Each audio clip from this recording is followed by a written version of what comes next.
We'll now call the Tuesday, January 23rd, 2024 regular meeting of council to order. And with that, I'll need to adopt the agenda. Councillor Mulyk, seconded by Councillor Pearson. Are there any additions or deletions? Hearing none, all in favor? It's carried. Under 3.1, look to adopt the minutes of the January 9th, 2024 regular meeting of council, please. Councillor Pearson, Councillor Mulyk. Any errors or omissions arising? Councillor Mulyk, thank you very much for chairing that session for me. Welcome. All in favor? It's carried. No delegations, unfinished business, correspondence for action. Reading file. Anything council would like to bring to surface? Got a favorable response from Minister Farnworth regarding potential for more efficient traffic enforcement, mitigation, and penalty rollout and recoupment. I'll stop there. Anything else? Right, on to administrative reports. Looking under 8.1 at ESS grant application with the recommendation that council approve staff to apply the Union of BC Municipalities Emergency Support Services grant for the amount of $10,870 to be used towards training staff, purchasing supplies, and building community capacity in the field of emergency preparedness. Councillor MacLean, second by Councillor Mulyk. Any discussion? All in favor? Yeah, great opportunity. All in favor? It's carried. 8.2, Tourism Valemount, looking for a municipal donation. A couple of resolutions here that council approves a grant in the amount of $280 to Tourism Valemount for the cost associated with the community tent rental for the February 17th, 2024 Winterfest event. Moved by Councillor Mulyk, seconded by Councillor Pearson. Madam Administrator. Your Worship, thank you. This was a very last-minute request, and staff worked really hard to accommodate the requester and get this onto the agenda. And in so doing, we didn't complete all the steps necessary to ensure that the village can fulfill a request like this. The big tent isn't suitable for wintertime use. It doesn't stake down well enough, and in the winter winds we get here, it's too much of a risk to do that. So we have come up with an alternative for Tourism Valemount. We have 3 pop-up tents, and we would like to offer those instead of the big tents. Would administration recommend changing of language, or does the spirit of this resolution allow staff direction to proceed? The spirit of the resolution works just fine. Thank you, Your Worship. You're welcome. I'm sure your team can mitigate any sort of changes with Tourism Valemount just fine. Any further discussion? All in favor? It's carried. And the second recommendation is that council approves the use of village picnic tables for Tourism Valemount for that same event. Moved by Councillor Pearson, seconded by Councillor MacLean. Discussion on picnic tables. All in favor? It's carried. Right down to council reports. Let's drag this out. Councillor MacLean, there's got to be round number 21 coming soon. You know, I haven't heard that, but we are gathering next month to decide on a strategic plan in Nelson. So weather permitting and roads, I intend to try to. Highway 6 will be fun. Yeah.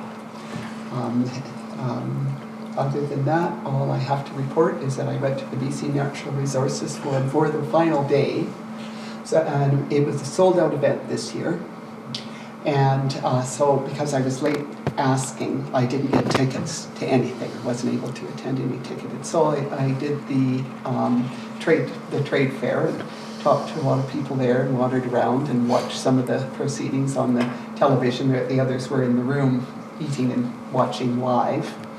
But it was very interesting, and of course everybody was just buzzing with the announcements that the Premier had made about BC's electrification plan and the reconciliation where benefit from resource extraction or projects in the north will now stay with First Nations or the local communities.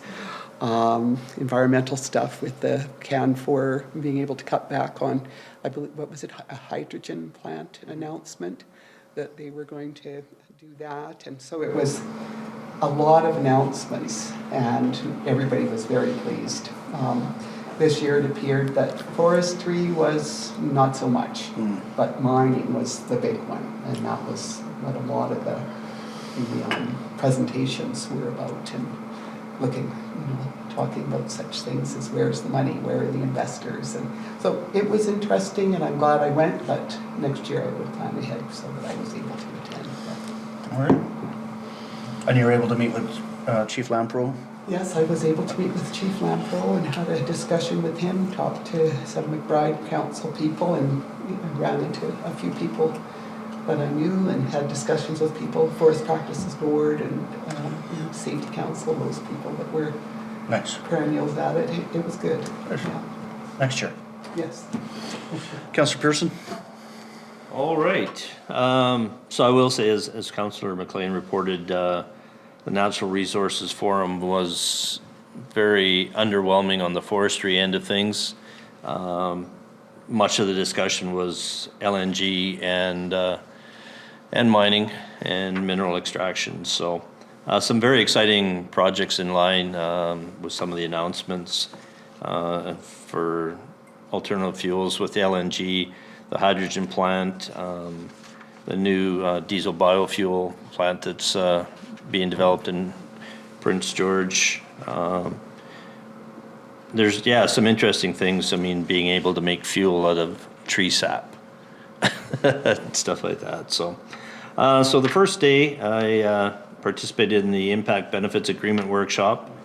Much of the discussion actually was more leaning towards Indigenous agreements and projects, dealing with a lot of the things in the north. So there wasn't very much for municipal content. The one consideration that I pulled out of it, I kept a copy of the slide because I didn't get the slide deck yet, is defining the project early with company and community perspectives are very different when it comes to a project. So the company, they want a broad definition to allow change within the project where it's beneficial for a community to have a very narrow perspective so that things can change. Companies do not want reopeners on agreements. So so it was, some of this was very interesting. Very interesting group of people. Some were very vocal, and you definitely saw two sides of things as far as hereditary chiefs and elected chiefs in the room. So it made for some interesting conversations. And then I jumped out of that at noon to sit on the Northern Medical Programs Trust meeting for Mayor Torgerson. So discussions, finances, communication, engagement. There was a great slide deck presentation on Healthcare Traveling Roadshow, which is a hands-on small group presentation to high school students showing the many options in healthcare careers. And they basically set up tables, dentistry, medical, maternal, everything.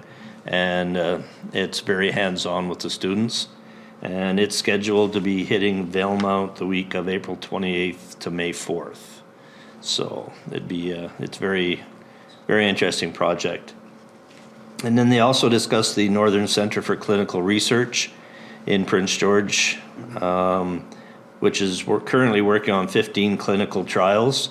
And what this does is it provides an opportunity for Northern residents that have been diagnosed with a disease or a condition to take part in a clinical trial close to home, not have to go to Vancouver for that kind of treatment. So that was pretty exciting news. So took part in the forum banquet with keynote speaker Premier David Eby and his announcement of $36 billion in hydro infrastructure upgrades. Could get no confirmation with anybody from Hydro that any money is going to be spent in our neck of the woods. So the actual forum started on the 17th. 1,400 delegates registered for the forum. There was a lot of people. Impressive lineup of speakers opening the forum the first morning. A great welcome from Chief Darlene Logan of Claytley Tenay and Elder Darlene McIntosh. That lady is an amazing speaker. Like, I'd listen to her all day long. She's just fantastic. So, and then again, as I said, much of the forum was energy and mineral based. In the forefront, a lot of discussion on the benefits of shipping LNG to China and Europe to encourage the switch from coal. They're sitting at 25 and 30% emissions. And if we get rid of coal, we can maybe get them down and move that doomsday clock back a little bit from 90 seconds. The one downside I took to the forum was the format was basically based on panels and fireside chats, where the conversations were somewhat guided and really not enough time for any Q&A on the topics, which would be tough with 1,400 delegates putting questions in, but the Whova app worked really well for keeping track. Other than that, it was a great networking event throughout, meeting lots of familiar faces and many new voices to share space with. So, and then earlier today, I had an Operation Lifesaver meeting via Teams. That was me. Was there, through that app, would participant questions get followed up on, or how would that? You could submit questions, and then they were basically voted on by other delegates, and then they would move to the top of the queue for questions on stage. But there was UBCM resolution. Yeah, but there was no follow-up at Okay. all. No. Well, thank you very much for both of you attending, and I'm very excited to welcome the roadshow at the end of April. It's been a while, almost 4 years since they've been out this way. 4 or more, yeah, we were talking about that, yeah. So Sort of pre-pandemic. yeah. Councillor Mulyk. Alrighty. On January 11th, I attended by Zoom a webinar discussion concerning the draft BC Biodiversity and Ecosystem Health Framework. It was with the MLA Rolly Russell, the Parliamentary Secretary for Rural Development. Very informative and very well attended. Actually, it was pretty interesting. I look forward to future webinars concerning this. January 16th, I attended a Tourism Valemount meeting. On January 22nd, I attended another Zoom meeting. It was the NDIT Regional Advisory Committee. And just getting ready for the season, going through all the updates. And one of the interesting things, of course, we do the round table and we just kind of discuss what's going on in each area. And what I thought was quite interesting is, I guess, the PG landfill is within 4 years of being full.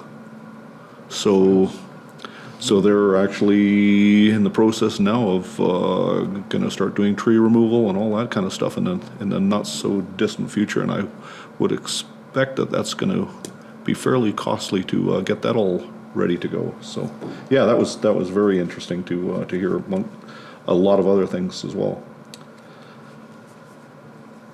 And that's it for me. All right, thank you. I haven't been in this room for a while, so I have to go back to December 13th. I had a whistle cessation interview with CBC, and then later that day had a retirement dinner for outgoing Regional District Fraser Fort George Chief Administrative Officer Jim Martin. On the 14th, participated in a virtual value add accelerator webinar, and then later that afternoon had the open board of the Regional District.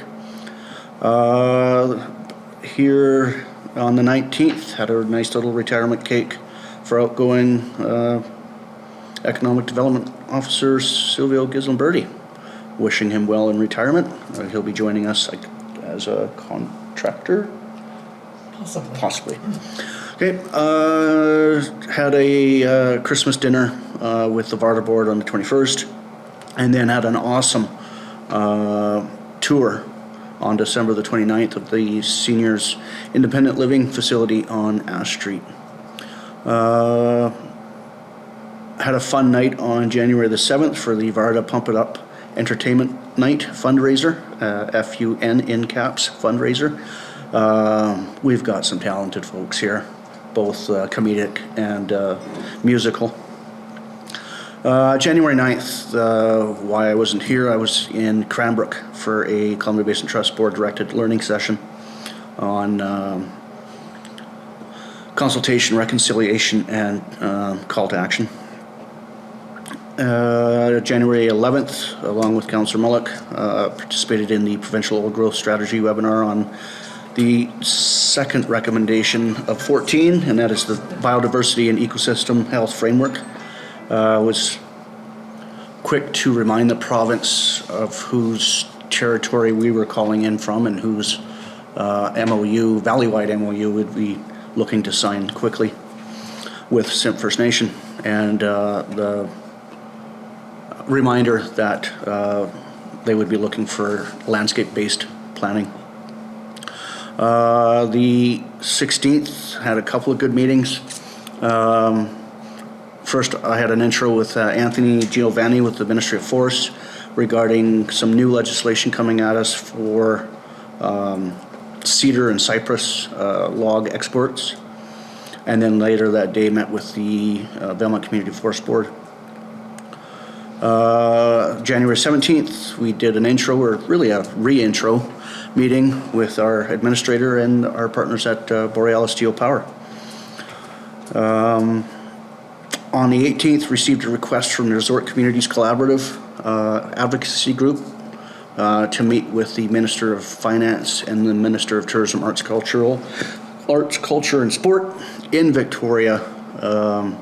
The dates to be determined, but it would be during this spring sitting of the legislature, so I'd be looking for council support for that. I think it's probably going to be 2 days, depending on the schedule of the minister, so it would be travel 2 nights and return if I could look to council. Moved by Councillor Pearson, second by Councillor Mulyk. That council supports that travel request.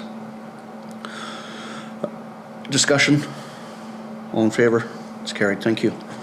And then later that day had a really cool meeting with around our Valemount geothermal district heating, and a discussion with the Fortis, or the alternative side of Fortis, BC.